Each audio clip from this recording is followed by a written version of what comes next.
il fait une petite confusion dans les termes. Je m'explique.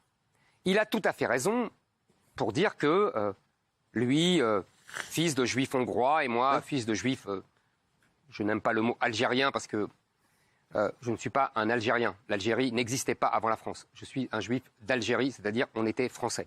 C'est-à-dire que c'est la France qui est arrivée un peu comme... vous voyez, c'est un juif, voilà. Bon, bref, mais peu importe, c'est un détail. Même ça, vous pouvez pas le dire. Hein. Parce que c'est pas la vérité historique. Oui, mais quand même, bon, ça va. Pas... Ben non. Ça va. Vous savez, moi j'aime la précision. Oui, mais là, c'est un peu trop. Ben non. Allez-y, continuez. Non, mais... Non, mais... Vous pouvez dire, je suis un juif algérien, comme il l'a dit, voilà. Non, parce que ça n'existait pas. Oui, je sais, mais bon. Voilà. Et je n'ai pas la nationalité algérienne. Aujourd'hui, pour moi, vous êtes un juif algérien. Mais vous avez tort. Eh ben, je n'ai pas la nationalité algérienne. Moi, je suis un juif tunisien. Ah oui, mais parce que la Tunisie existait. Je sais. Bon. Vous voyez que vous me donnez raison. Donc j'ai tort d'avoir raison.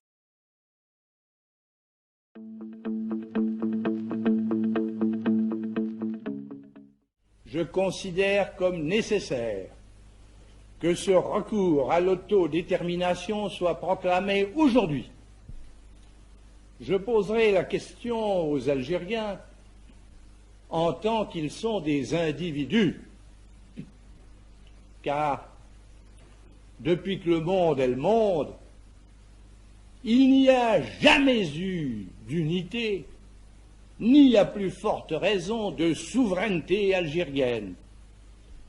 Carthaginois, Romains, Vandales, Byzantins, Arabes de Syrie, Arabes de Cordoue, Turcs, Français, ont tour à tour pénétré le pays, sans qu'à aucun moment et d'aucune façon il y ait eu un État algérien.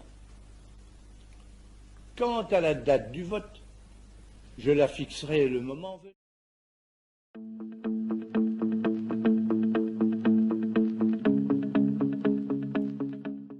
Un modèle qui ne correspond pas à la factualité, qui ne correspond pas aux faits, qui ne correspond pas à la réalité. Tu es forcément perdant quand ta vision ne correspond pas à la réalité. Donc qu'est-ce qui se passe? Quand les Français sont partis en 62, ils se sont dit, bon voilà, il y a eu une occupation française, alors qu'en 62, il y a personne, je prétends, il y a personne qui vivait en Algérie, qui avait plus que 130 ans, qui avait connu l'avant-France. Tous les Algériens parlaient français. Il y a personne qui connaissait quelqu'un qui avait vu, ou qui connaissait quelqu'un qui a connu quelqu'un qui a vu l'avant, n'est-ce pas? Donc, c'était une tranche d'histoire. C'était une tranche d'histoire. Et qu'est-ce qui se passe?